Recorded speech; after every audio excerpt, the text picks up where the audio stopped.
Hey you guys, I hope you're all doing well. Thanks so much for being here.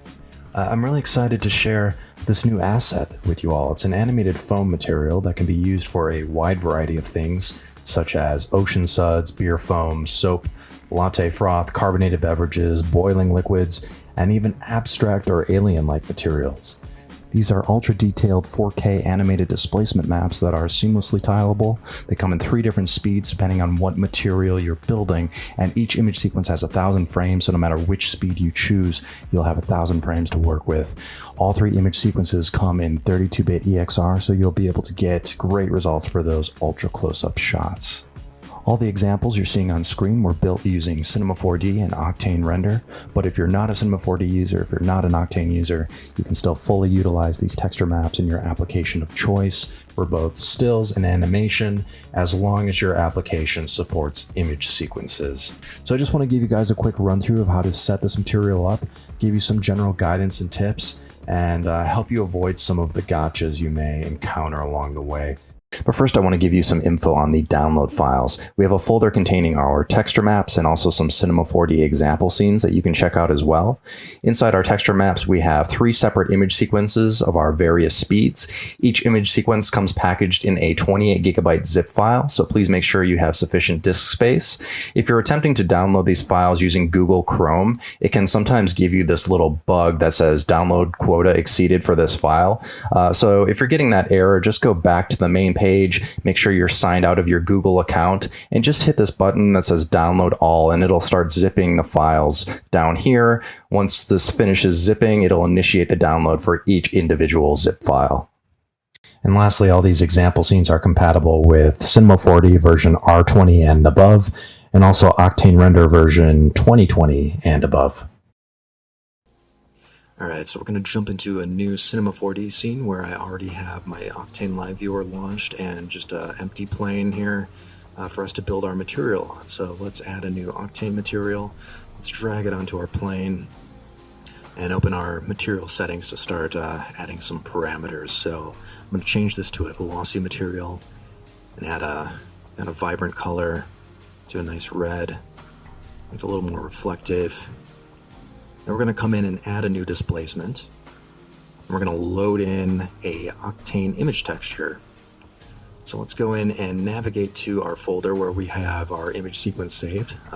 Here we have our 32-bit EXR files. I'm going to click on this first one and load it in. And it's going to ask me if I want to relocate these files, which I do not want to do, simply because the files are quite large and it would take forever to do so. So it's probably good practice to have these saved in a designated folder that you can link to when you're starting a new project. So now we're going to go to the animation tab. We're going to hit calculate and our number is going to jump to our 1,000 frames here. So now we've got our full animation loaded in here, ready to go. Let's back out to our displacement settings and let's zoom in here to see what's going on. And the first thing that we're going to notice is that the resolution is absolutely atrocious, and that is because by default this level of detail is set quite low. So we're going to go ahead and increase the resolution here. We're technically working with a 4K file, but I like to cheat this a little bit and make this 8K, and what actually is going to happen is it's going to sort of interpolate that 4K file and give us a slightly smoother result. So let's increase our height here so we can really see all those bubbles popping through. And so now at this point, after just loading in one texture map, we've got a pretty detailed, interesting result here. And if we zoom in, we're really starting to see the benefits of using a 32-bit displacement map because we can zoom in quite close and this displacement will stay pretty smooth. However, if we keep pushing in and keep pushing in further, we will reach a point where we'll start to see some of these artifacts and natural kind of noise poking through, and we can fix that pretty easily just by coming down to the filter type here, change this to box, and just increase this a few percentages, and it'll smooth that out, no problem. If for some reason you need to get this close up to the material, you can still retain that ultra smooth look So let's zoom back out. And the next thing I want to kind of show you is a way to repurpose this texture map and use it as a mask so you can kind of blend between multiple colors and even multiple materials. So let me show you what I mean by that. We're going to go to the Diffuse tab. We're going to load in a mixed texture and a few RGB spectrums. So just going to do something with a lot of contrast here. I'm going to bring back that red. And in the amount parameter up here, we're going to load in our texture map. So let me go back to displacement and just copy this map. Come back to our mixed material, and we're going to drop this in here. And immediately nothing is really happening because with the EXR file, the color values are so spread out that we need more contrast to really see some of these colors revealed. So what we're going to want to do is throw this into a gradient. If we open this up, right now my slider is pretty zoomed in here, so I'm going to zoom this out. We're going to see a slider here, and what we're going to do is sort of crunch the luminance values of our texture map to kind of make those colors pop through. So I'm going to take this slider and I'm going to drag it all the way to the left, and we're going to start seeing some of that red pop through. If I hover my cursor over one of these knots, hold down Alt, right click, and drag, I can kind of zoom in and get more space here. So I'm going to kind of tighten these values a bit. The goal is to kind of just isolate the bubbles so that they have their own color and the spaces in between have a different color. So I'm just going to tighten these up a bit. Have a nice little fall off on some of these smaller ones, which looks pretty nice. All right. Yeah, so that's working pretty well. All right, so I'm actually going to go back and I'm going to swap out this red for a Cinema 4D noise. And I'm going to input some new colors. Let's do purple and green. Sort of clip these values a little bit. And if we start playing around with the scale, we'll start to create kind of this illusion that each individual bubble is being assigned its own unique color. So it's a really quick and effective way to create some nice color variation over your material. We can actually go back to the gradient slider and use our slider here to control the opacity of the colors. So right now, this knot here is revealing 100% of this color that's coming through. So if we lower this value to 80%, we'll start to blend that color with the one beneath it. So this will become very handy when we start using it on a mixed material and sort of blending the specular material for our bubbles with the kind of foamy material in between. So I'm just going to go back and make this red again. I'm just going to touch on one last thing before we start building our foam texture. Let's come to our tag here, and we can see that our tiling is currently at 100% scale. Whenever you change this value, you're going to have to make some adjustments in your displacement settings. So let me show you what I mean. This material is completely seamless, so you can shrink it down and you'll have no hard edges, no seams. So let's get this down to 50%. And we see we're packing a lot of detail in here. There's a lot of little spheres in this space now, and it's still handling it very well. But now our displacement map looks pretty stretched because of our scale change. So what we're going to want to do is go back into our displacement settings and sort of adjust the height accordingly. So let's cut this value roughly in half. And now we're kind of back at something more appropriate for this scale. Great, so let's move on and take sort of the principles of what I've just done here and apply it to a foam material. Here's a nice close-up of a foam texture I created using this technique. And yeah, really, again, at the end of the day, it's the micro detail that really sells this effect, kind of giving the illusion that there really could be, hundreds of thousands of little spheres packed into this whole area, right? Each of these little bubbles has its own little specular highlight from the sun, which really creates a lot of complexity in these areas. This mesh is really just a deformed and melted sphere that's intersecting with a plane.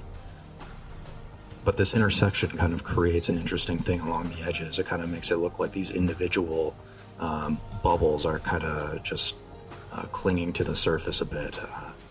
So it's a cool effect that you can make just using the shader.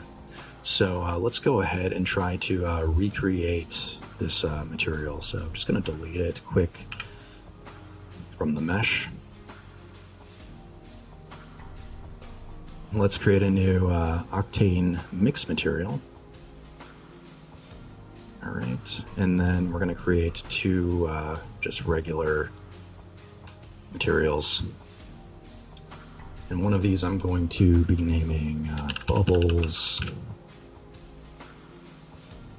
The other one I'm going to name Foam. I mean, it's technically all foam, but... So let's open up the Bubbles material. Let's make this a specular material. And I think first thing, there's not a whole lot to this one, honestly. Really, it's just a little touch of dispersion. You really don't need much at all, because you really start to see it scatter throughout the object. So that's really all I'm going to do to this one at the moment. We'll probably come back to it. Let's jump into the foam. And here we're going to make this one this is going to be sort of our subsurface scattery type of material. So let's go to the medium. And I've been really digging the random walk lately, so let's grab that. We're going to make this white. We're going to lower the density a bit. And this, again, is just going to kind of correlate to the size of your scene, the size of your mesh. So that's what I mean when I say you got to kind of tailor these things, change these things to accommodate your scene. So I'm going to lower this down to around 20. I know this radius will be just up a little bit. And then an important thing about this one is we're going to check this parameter. It's fake shadows. I know we're not seeing any. Let's get some feedback going on in the viewport because it's not really helping much. Apologize about that. All right, let's get this on our sphere here. It's just kind of this, yeah, so we're already getting just this kind of soapy material. It's kind of soapy without the bubbles at the moment, right? With mixed materials, you actually have to apply the displacement map to the mixed material itself, so we're not going to be putting it in either of these. So let's go to displacement. We're going to add a new displacement like we did before. Image texture. Going to load those maps in again. Calculate.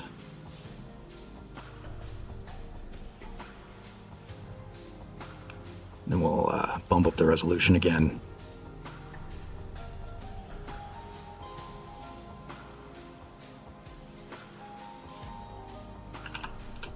Let's do like, ooh, it's going to be a bit high, isn't it?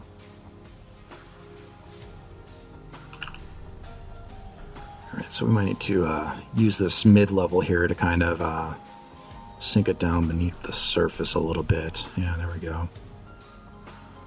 And we can probably make this a lot smaller.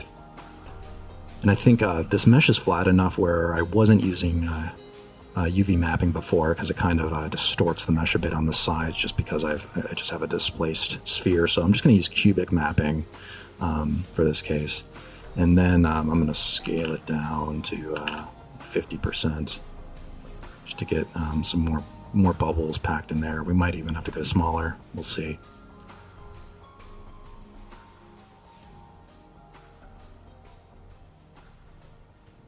All right, so the next thing that we should get working while we're thinking of it is we're going to set up that similar type of mask situation with the gradient. So I'm going to go to our mix material. This is very similar to what we had before. We're going to use this parameter, and we're going to paste our texture map in there to sort of blend between these two materials. So let's grab our texture map and let's paste it in here. And then we're going to throw that inside of a gradient and kind of repeat the same process as before. Kind of take these sliders and crunch them close together. Bring this one way to the left. Starting to see a few bubbles pop through there. Let's zoom in to this again.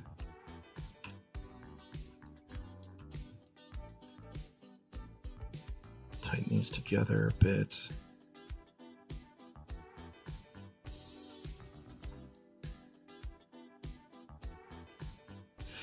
And so right now we're getting kind of an incorrect look, because what's happening is we're setting up the material correctly, but right now we're seeing through each of these bubbles, and we're seeing through directly to the floor, which makes it seem like there's no volume beneath the surface, because we're able to see right through it, right? So this again is where sort of blending these materials with these swatches come in handy. So I'm going to open this up, and I'm going to change the value to something like, let's try 80. And now we're kind of blending that pure specular material with the foam. And so, we're kind of seeing that through each of these bubbles. So it feels like there's, more foam beneath the surface. Tighten that in a little bit. All right, and then we're going to go back to our foam material. Let's give this just also a little touch of dispersion, and we're going to increase the roughness a bit too, and this is going to kind of make it feel a bit thicker as well.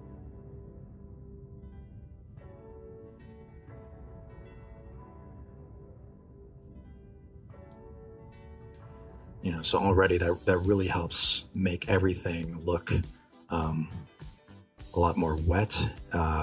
It's giving some nice scattering through these negative areas.